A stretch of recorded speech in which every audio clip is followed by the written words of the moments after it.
l'Africa Challenge Cup va vers sa sixième édition.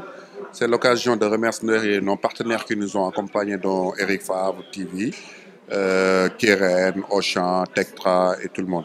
Donc cette sixième édition, la particularité, je ne vais pas dire qu'il n'y a rien de particulier, mais nous aurons 10 équipes pour cette année, dans deux poules de 5 équipes.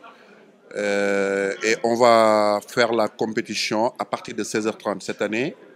Il n'y aura pas les matchs le matin parce que par rapport à la température et tout, on a préféré jouer le soir pour permettre aux jeunes d'avoir de la fraîcheur, pour qu'ils aient le maximum possible de matchs.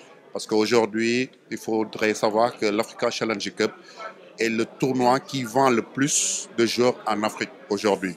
Donc beaucoup de demandes, comme on dit, beaucoup d'appelés, mais peu d'élus. Pour les équipes qui viennent d'Afrique aujourd'hui, en Afrique seulement, hors du Sénégal, on a eu 24 demandes pour cette édition, mais on n'a pris que 6 équipes.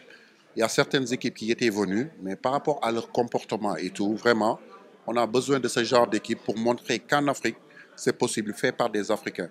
Aujourd'hui, vous allez avoir des anglophones, des francophones. Voilà, c'est pour peu de choses que Al-Ahli n'est pas venu et Berkane. Mais donc, c'est un comité d'organisation qui s'assoit et qui étudie chaque dossier. Pour le cas du Sénégal, on a mis en place un championnat qu'on appelle la Future Stars League. C'est un championnat U19 avec les meilleures académies qui sont entre Dakar et Thiès. Parce qu'on s'est rendu compte sur les autres régions, à part Fatick où on a Guelwaar, il n'y a pas une académie quand même qui travaille super bien.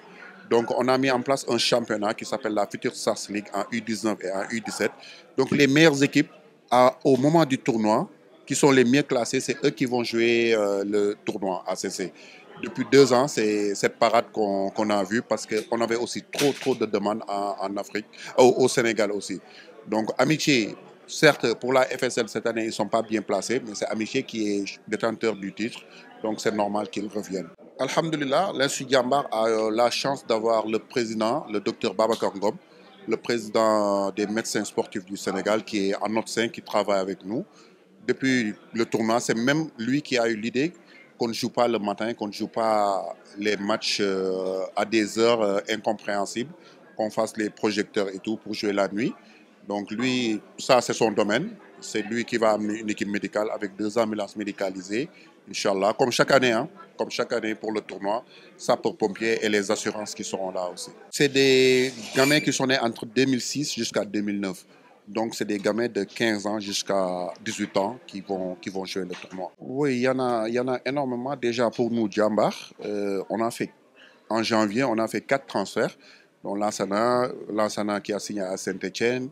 On a eu El Sek qui a signé à Genk et Moussa Diallo qui a signé à Villarreal. C'est lors du tournoi qu'on a fait les deals, nous, sincèrement. Pape Daouda Diong, je me souviens, les gars de Strasbourg le suivaient depuis le tournoi il y a 2 ans. Tia Martial, aujourd'hui, qui va jouer, qui Reims, en janvier, il a joué le tournoi de Djambar. Et là, sur le mercato, le même mercato, là, il est à Reims. Samedi, il va jouer la finale de la Coupe de France. Donc, ça veut dire qu'il y a Yaya Fofana aussi de Lens. Tu vois, il y a Datro Fofana aussi qui avait quitté pour aller à Chelsea. Il y en a vraiment beaucoup. C'est pour ça qu'il y a tellement de demandes pour les équipes étrangères. Il y a trop de demandes.